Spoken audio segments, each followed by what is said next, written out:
What if he rapes me? Shit, he rapes you! You fucking turf whore!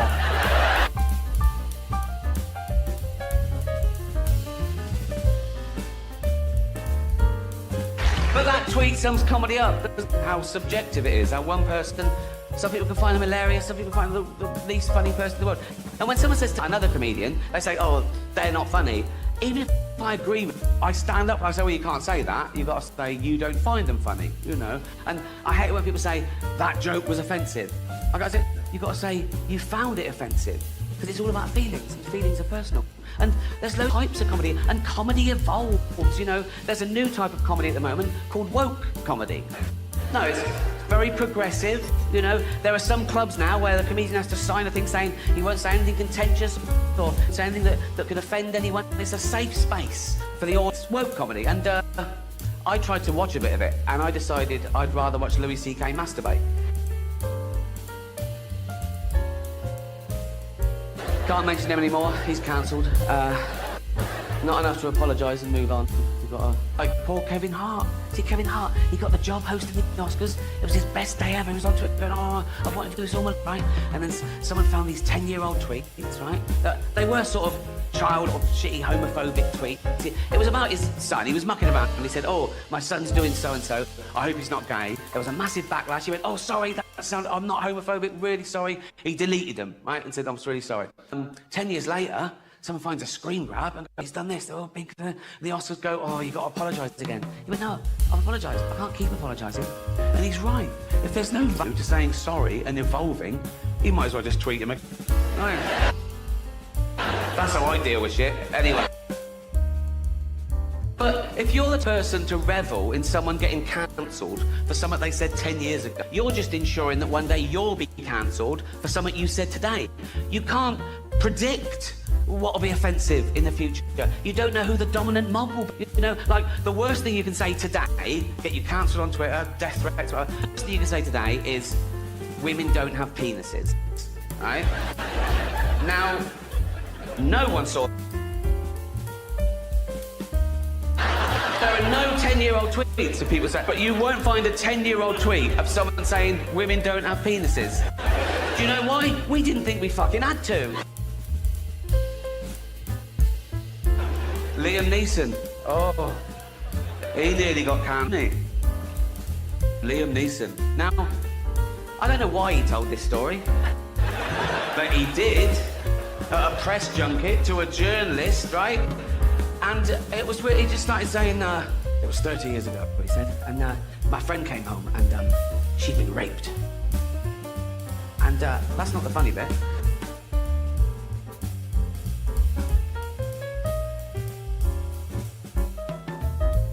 He said, she'd been raped. I said, what did the guy look like? He said he was a black guy. He said, so I got my cosh and I went out looking for the first black guy. He said, nothing happened. I came to my senses, right? But the weird thing about that story is, who has a cosh? But it was touching. They cancelled the premiere that night because of the backlash and that people wanted the film to be deleted. And I get some people can't separate the art with the artist's personal life. Now, I know Liam, I've worked with him, he's a lovely man, he's definitely not racist. But when that broke, even I was like, oh, will I ever be able to find Schindler's List funny?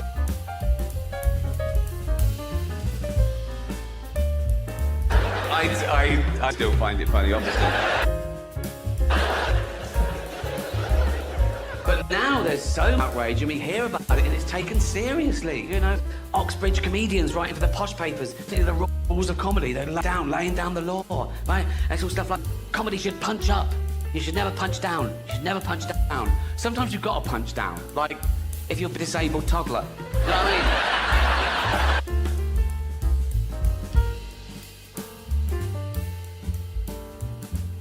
I like that because it highlights the difference between metaphorical punching down in jokes and actual punching. But people nowadays want you to believe that words are actual violence. Now, you laughed at a joke about beating up a disabled toddler. No one got hurt. If I dragged out a disabled toddler and started beating him up, you would laugh, right?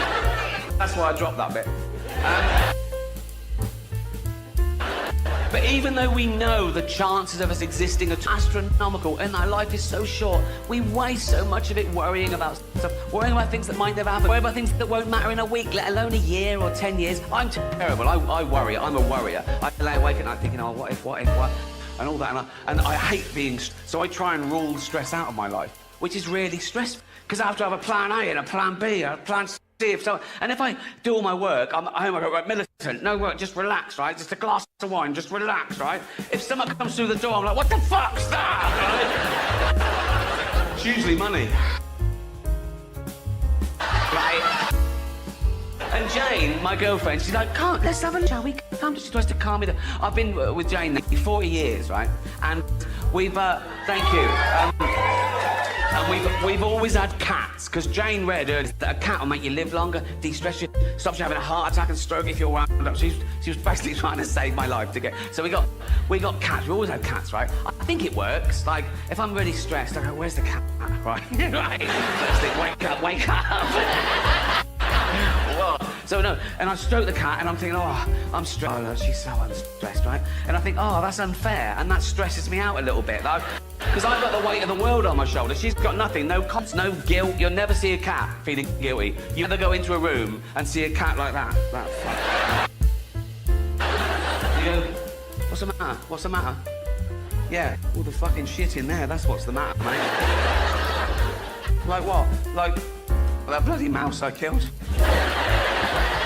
Probably had a family, didn't it?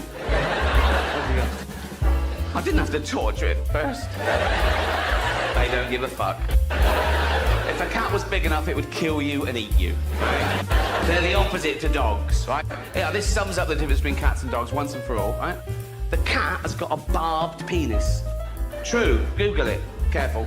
Right, but a barbed penis, right? Two reasons. One, it holds the female in place during mating, so it slides in easy, and it goes, oh, run. Oh, you can't.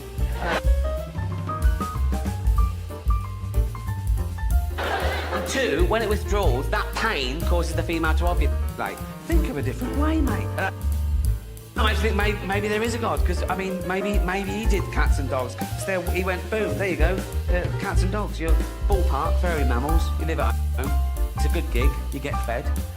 What sort of penis were you hoping for? Dog? Doesn't matter. Whatever you, it'd be the best penis ever. Whatever you, just something that matches my onesie, just a little, maybe a little furry mound. Something lady dogs would like. A little furry mound, a little pink lipstick in it. Furry, good choice. Give me a fuck stalk with hooks.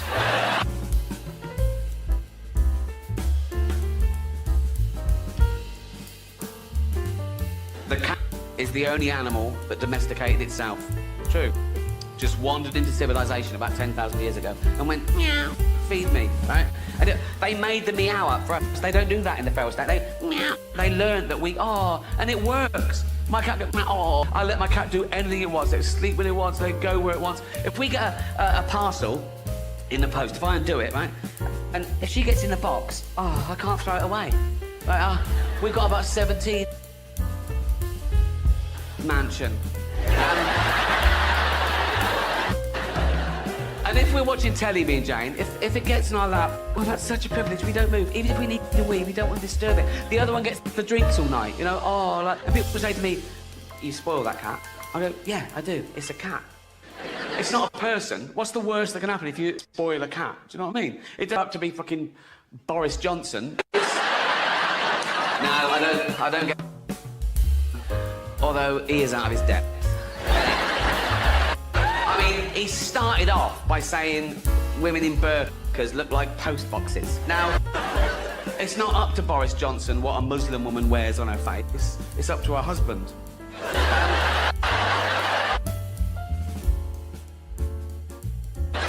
Not my rules. Not my rules. This won't be in the special.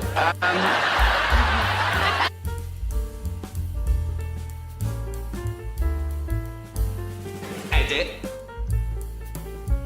Cats, ain't they?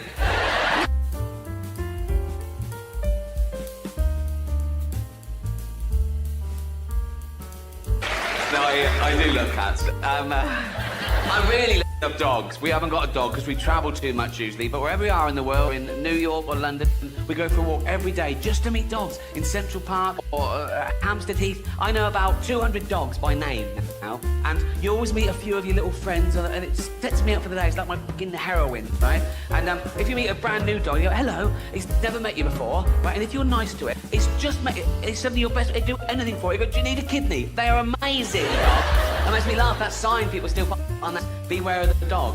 That makes me want to go in the house. If you want to keep me out of your house, put up a sign that's, I don't know, beware of the AIDS, you know? Although, that's not as good as it was, is it? AIDS. No, seriously, it's like, all diseases let you down, but that was, I mean, in its heyday, it was fucking amazing, wasn't it? Coronavirus, oh, God, I couldn't hold a candle to one.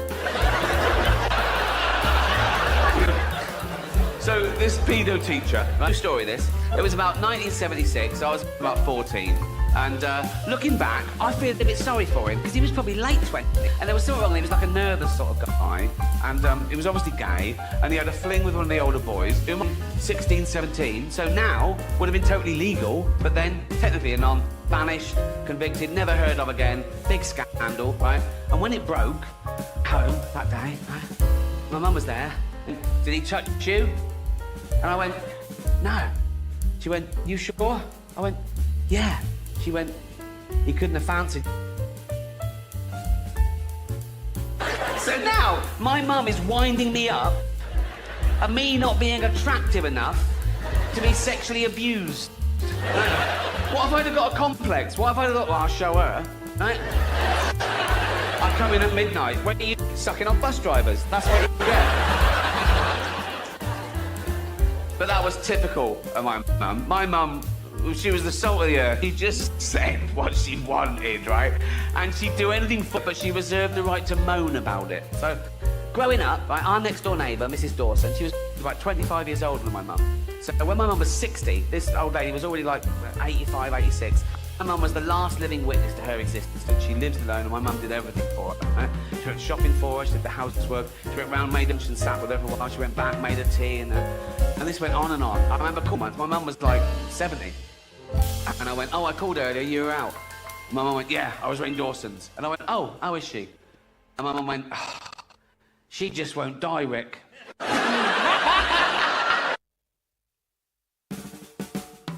I have very fond memories of growing up in Reading, which is why, yeah, why I never go back. But wherever I am in the world, I always bump into someone from Reading. I'm a Reading boy. I go, oh, good, that should be enough. But it never is. They want more. They say things like, oh yeah, he knows Norman Taylor, don't you? I go, I know this person. I go, oh no. They go, yeah, he knows you. Yeah, I'm on the telly, mate. You went to our school, didn't you? I went, yeah. You know Pete Shepherd. Oh, when was he there? 1993. Yeah, I was 31, mate. I was 30. He knows you. Has he got a telly? Yeah. That's what's happened here. That's what's happened. But I do like old stories, and I like showbiz stories. They're boring to me. I like real stories. And whenever I'm working up a tour, I try and think of things that happened to me and how my life's changed. And I thought of one for this, and it was hugging. Right? No one's been hugging for the last couple of years, right? Which I preferred. I like that. I never liked hugging. I liked when you couldn't hug, right? Felt awkward. I never know when to hug. I didn't hug anyone growing up. I didn't when I came to London. People were like a working class kid on an estate in Reading. You don't hug people. You don't hug your dad or your granddad or your brother. You wind them up. You take the piss. That's our hug, right? I'll give you an example. We were at my dad's funeral. I was out in the graveyard with my brother Bob, right? Bob was having a cigarette, right? And our uncle came along. We hadn't seen Mike for like 25 years. Time we saw him, he was like 50, and now he's like 75. He hadn't aged well. He was an old man, right? And he came up and went, hello, boys. And Bob sort of looked at him and recognised him and went, fuck me, right? And then Bob found the graveyard and went, is there any point you going home?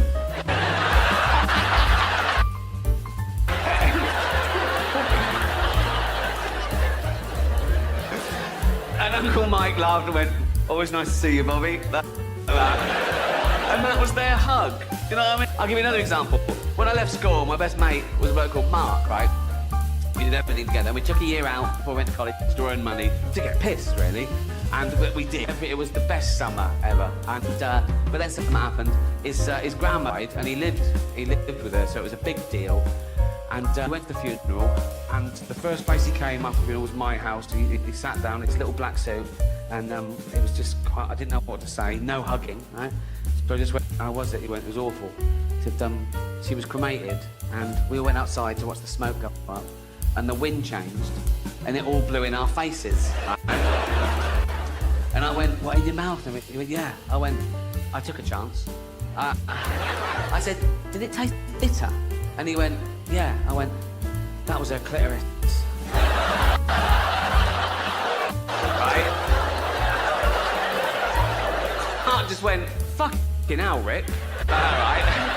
And then he started laughing. And we both, and that was our hug. Do you know what I mean?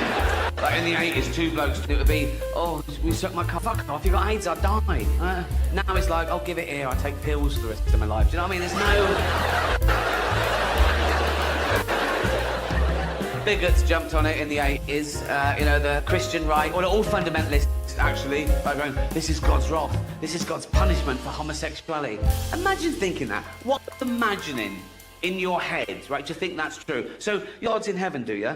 And he's looking down on civilization, and he suddenly goes, I'm sick of all this bumming. I mean, what the, oh, come on, lads, what? Oh, look at, I've warned them, it's in the Bible, no bumming, not in those words. Leviticus 28:11, any man who lieth with another man as he doth a woman, they are both an abomination and shall surely be put to death. Basically, no bumming, right? So we went, right, they're taking, they've got to do something. Oh, how can I punish? I know, AIDS. You know, like he did with light, just like, oh, what is dark, what can I do? Light, right? Let there be light with this, right? Let there be AIDS, right? And there was AIDS. Not on Earth, but up in his laboratory, right? So he made the AIDS, like that, horrible little things, right? And he goes, right, there you go. You couldn't see them, but you could see them there, like that, right? And he went, right, you're AIDS. They went, we're what?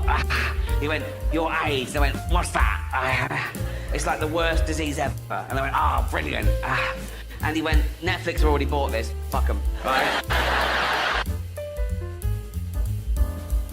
You're AIDS. Well, what do we do? Right, I want you to kill homosexuals. Why? Because I don't like watching them. Don't watch them then.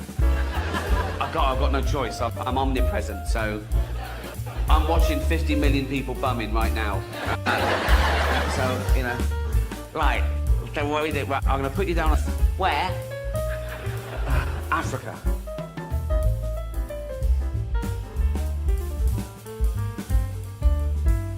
Why Africa? They're dying anyway. That's not me saying that, is it? That's God. That's God saying.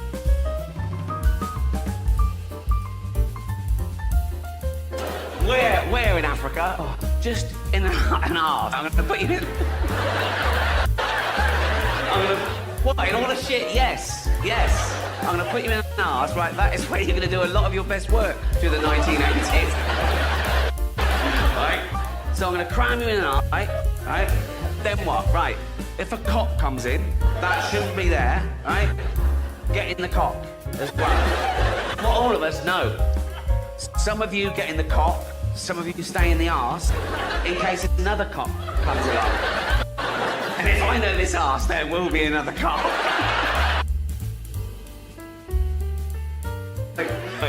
So some of us get in the cop, some of us stay in the arse. Yeah. Then what? Kill them both. Right? So kill all homosexuals. Exactly. What, even lesbians? No, not lesbians. Why? Because I like watching them.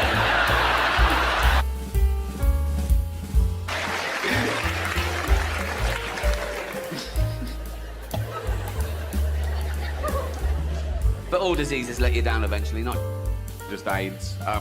After AIDS, it was SARS, wasn't it? Remember SARS? Oh, gonna wipe out humanity. Didn't. Then Ebola, flesh-eating disease. Well, Ebola's come to London. Some nurse got hot for the weekend, and that was it, right? Then Zika virus, the baby's born with like half a head. I was going, oh, Zika virus, don't worry about it. Oh, I'm pregnant. Starting it in a hat.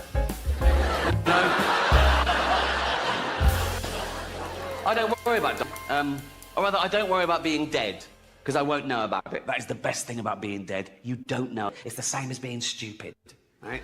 It's only painful for others, right?